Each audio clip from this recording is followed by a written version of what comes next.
Well, we actually had a 32 passenger bus, but unfortunately, because of the bad snowstorm in Dubuque, this bus was supposed to pick up a group at the airport and that flight was delayed.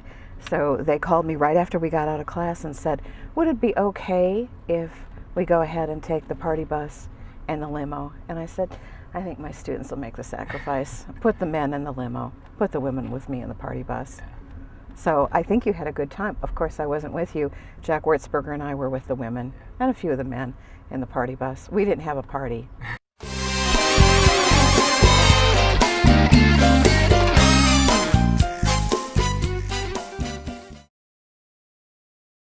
Almost everybody takes a van or a bus on a student trip.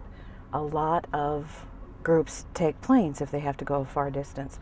But I decided to take a train, and I think we're the only J-term class that's done this ever, because so many presidential campaigns had so much to do with trains. From the time that the presidents in the 1820s, 1830s would go to D.C. and the Congress and everybody else would use train travel, until now we have Barack Obama taking the train, finishing Lincoln's journey.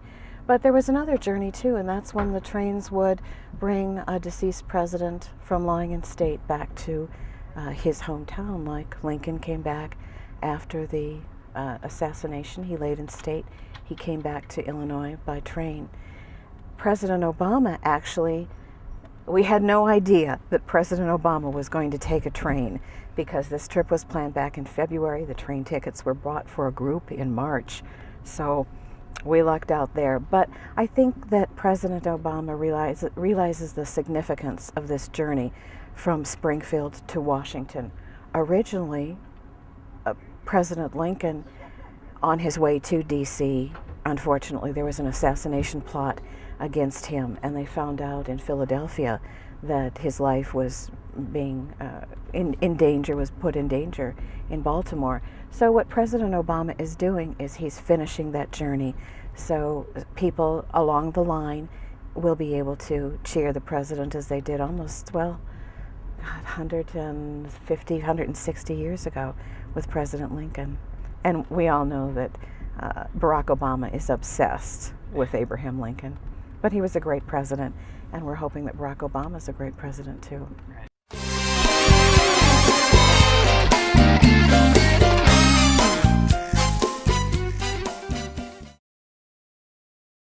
Well, I was perfectly fine with the train being derailed. It didn't affect us, so it put us back 2 hours. We're not in a hurry. We had plenty of time planned in tonight.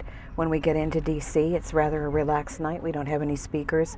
It's a chance for the students to get oriented and actually study. We still have an exam to take.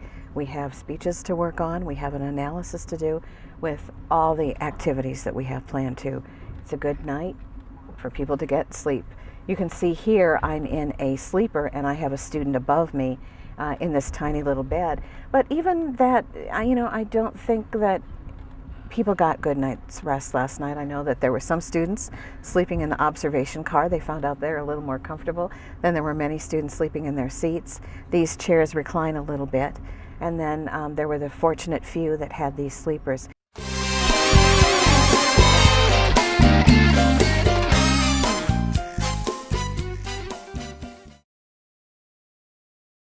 Right after the election, we had that class November 10th, 6 days after the election.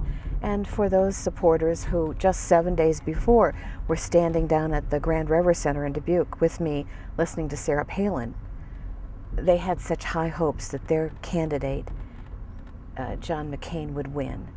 And they felt that he was winning. So it was a major disappointment. And I think it was the same way for me with the Gore-Bush race in 2000. But the difference for me is I wasn't 18 or 19 or 20 years old. I realized that these things happen and you just move on. And that's why in 2005 I went to President Bush's inauguration, because he still was my president, even though I didn't agree with his politics. For the students that were very angry and wrote things in their journal, that was a good way to let that out, to let that vent. And I'm hoping some of them come around. Unfortunately, some of them did drop the class, and that's disappointing that they didn't stay, because there's so much to learn. when I read the final journals on January 25th, I think I'm going to be amazed by some of the things that I read and how some people have changed. Not everybody will have changed, though. For some, this is still a trip into D.C. Their man didn't win, and they're not happy about it. And they're going to face physical discomfort in this trip. We're going to be shoulder to shoulder, hip to hip, in cold weather, standing for a very long time with really very little sleep. And they're not going to be happy about it. Other people are not going to care because they're there and they're part of history. And it's going to be a life-changing experience for them.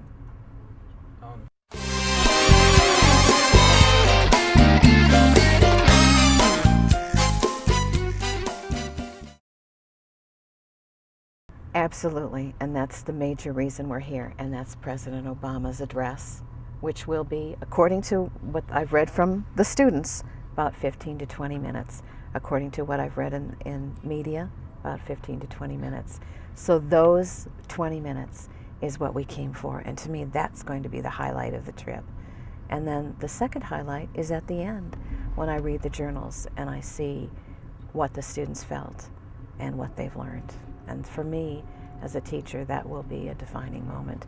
And that moment, I think I will remember as long as I remember President Obama giving that address. But of course, we're all looking forward to it. Most of us are looking forward to it. Do we see you doing this again in 4 to 8 years? Absolutely. And I hope Jack Wurtzberger is with me in 4 years or 8 years from now. I'll keep doing it until I can't walk across that bridge, until I can't stand on the mall for 8 to 10 to 12 to 14 hours, until I can't dance at that ball.